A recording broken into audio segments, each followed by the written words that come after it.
জন্ম করো যথাযথা, কর্ম করো ভালো, কোনো বাধাই বাধা নয় যদি তোমরা ঈশ্বর পথে চলো। নমস্কার, আমি অ্যাস্ট্রোলজার বলুন। প্রতিদিনকার মতন আজকেও কিন্তু একটি ভিডিও বানাচ্ছি শুধুমাত্র তোমাদের উদ্দেশ্যে। আশা করছি ভিডিও থাম্বনেল এবং ক্যাপশন দেখে কিন্তু তোমরা প্রত্যেকে বুঝতে পেরে গেছো আজকের ভিডিওটি ঠিক কী নিয়ে করছি। হ্যাঁ, ভালো সময় আসার আগে আমরা কিন্তু জীবনে অনেক ভালো ভালো সংকেত পেয়ে থাকি। গরুর পুরাণ অনুযায়ী মৃত্যু আসার আগেও কিন্তু কিছু মৃত্যুর সংকেত থাকে। কিন্তু আজকে আমি বলবো, জীবনে যখন আমরা চলাফেরা করছি, জীবনে খারাপ সময় আসার আগে কিন্তু অনেক সংকেত আমরা পাই বা ভগবান আমাদের দেন। কী সেই সংকেত, সেই নিয়ে কিন্তু আজই আলোচনা করব। বিশেষ এমন 6টি জিনিস রয়েছে যেগুলো লক্ষণ দেখে কিন্তু তোমরা বুঝতে পারবে যে এই 6টি লক্ষণ থেকে জানা যাচ্ছে খারাপ সময় কিন্তু বা বিপদ কিন্তু তোমার জীবনে আসন্ন। কী সেই 6টি লক্ষণ? প্রথম, তুলসী গাছ শুকিয়ে যাওয়া। হ্যাঁ, তোমরা বলতে পারো বা ভাবতে পারো এটা তো একটা ন্যাচারাল বিষয়, গাছ তো শুকাবেই। কিন্তু আমি বলবো এইটা কোনো স্বাভাবিক বিষয় নয়। কারণ দেখবে, যেই তুলসী গাছে তুমি প্রতিদিন জল দিচ্ছ, যেই তুলসী গাছে প্রতিদিন ফুল দিচ্ছ, যেই তুলসী গাছ প্রতিদিন পুজো করছো, হঠাৎ করে শুকিয়ে গেল, এটা কিন্তু কোনো স্বাভাবিক ঘটনা নয়। এর থেকে কিন্তু তোমাদের বুঝতে হবে জীবনে কিন্তু বিপদ আসতে চলেছে, জীবনে কিন্তু বাধা আসতে চলেছে। ঈশ্বর কিন্তু তোমাকে তাই সংকেত দিচ্ছে। তাই যখনই বাড়িতে তুলসী গাছ শুকিয়ে যাবে, এটা কিন্তু স্বাভাবিকভাবে নিলে হবে না। দ্বিতীয় বলবো, বাড়িতে যদি আমরা কালো ইঁদুর দেখতে পাই। দেখো, ইঁদুর নিয়ে তো অনেক কথা প্রচলিত আছে। ব্যবসা স্থানে যদি ইঁদুর ঢোকে, যদি কোনো ক্ষতি না করে, আমরা বুঝতে পারি যে ব্যবসা কিন্তু দিনের পর দিন উন্নতি হবে।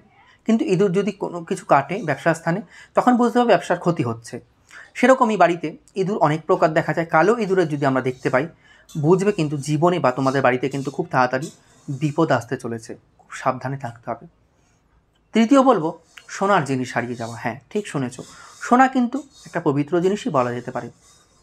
কারণ কোনো ভগবানের কাছে আমরা যখন মানত করি, বলি ভগবান এইটা পূর্ণ হোক, তোমাকে সোনার টিপ দেবো। আবার বিয়েতে বা শুভ অনুষ্ঠানেও কিন্তু সোনা ছাড়া কখনো সম্পূর্ণ হয় না, সোনাটা কিন্তু লাগেই। তাই বলবো, সোনার জিনিস কিন্তু যখনই হারিয়ে যায়, বুঝবে কিন্তু তোমাদের বিপদ আসতে চলেছে, তোমরা কিন্তু খুব সাবধান হয়ে যাবে। পরবর্তী বলবো, হাত থেকে ঘি পড়ে যাওয়া। ঘি কিন্তু অত্যন্ত একটা পবিত্র জিনিস, কারণ ঘি ছাড়া কিন্তু কোনো যজ্ঞ হয় না, ঘি ছাড়া কিন্তু কোনো ভগবানকে অভিষেক করানো যায় না। দেখবে যেই ভগবানকে অভিষেক বা স্নান করানো হচ্ছে, তখন কিন্তু ঘি, মধু, কর্পূর যাই হোক, সমস্ত কিছু কিন্তু প্রয়োজন। তাই ঘি কিন্তু একটা পবিত্র জিনিস। বাড়িতে ঘিয়ের প্রদীপ জ্বালালেও কিন্তু কি হয়, অনেক খারাপ কিছু কিন্তু, অশুভ কিছু কিন্তু কেটে যায়। তাই বলবো, যখনই হাত থেকে ঘি পড়ে যাবে, এটা কিন্তু সাধারণভাবে নেবে না, বুঝবে তোমাদের জীবনে কিন্তু কোনো না কোনো অঘটন ঘটতে চলেছে। পরবর্তী বলবো, টিকটিকি ঝগড়া। দেখো, টিকটিকি নিয়েও অনেক মতবাদ রয়েছে। শরীরের কোথায় পড়লে, কীভাবে পড়লে কী ফল দেয় টিকটিকি আমাদের। যেরকম মাথায় পড়ে যদি কারো টিকটিকি ডাক দেয়, বুঝতে হবে সেই ব্যক্তি রাজতুল্য সম্মানের অধিকারী হবে। সেরকম টিকটিকি যখন ঝগড়া করে বাড়িতে, দেখবে দুটো টিকটিকি দেয়ালে মারামারি করছে, এটা কিন্তু সাধারণভাবে নেবে না, বুঝবে বাড়িতে কিন্তু কোনো বিপদ আসতে চলেছে বা তোমার জীবনে কিন্তু কোনো বিপদ আসতে চলেছে, খুব সাবধানে থাকতে হবে। পরবর্তী বলবো, ভগবানকে আমরা আরতি করি। অনেক সময় পঞ্চপ্রদীপ দিয়েও করি, বা অনেক সময় নর্মাল যেরকম প্রদীপ থাকে একটা প্রদীপ, সেই প্রদীপ দিয়েও কিন্তু আরতি করি। এইবার দেখা যাচ্ছে কোনো কোনো ক্ষেত্রে প্রদীপ দিয়ে যখন আরতি করছি, আরতি করার সময় কিন্তু নিভে যাচ্ছে বারংবার প্রদীপটা। তাহলে এইটাও কিন্তু ঈশ্বর তোমাকে বোঝাচ্ছে তোমার সামনে কিন্তু বিপদ, তোমাকে কিন্তু খুব সাবধানে থাকতে হবে।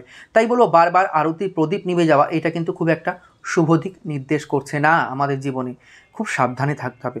তারপরেও বলবো, তবে এইগুলো নিয়ে, এই ঘটনাগুলো নিয়ে খুব একটা নেতিবাচক চিন্তা তোমাদের করার দরকার নেই, উদ্ধার হয়ে যাবে যদি তোমরা এগুলো করতে পারো। প্রতিদিন কি করতে হবে, বাড়িতে নারায়ণ কবচ পাঠ করতে হবে। স্নানের পর সাদা আসনে বসে, পূর্ব বা উত্তর দিক করে মুখ করে বসে, ধূপকাঠি জ্বালিয়ে শুদ্ধ বসনে প্রতিদিন তোমরা নারায়ণ কবচ পাঠ করো, এবং স্নানের পর নিয়মিত গরুকে কিন্তু রুটি খাওয়াও।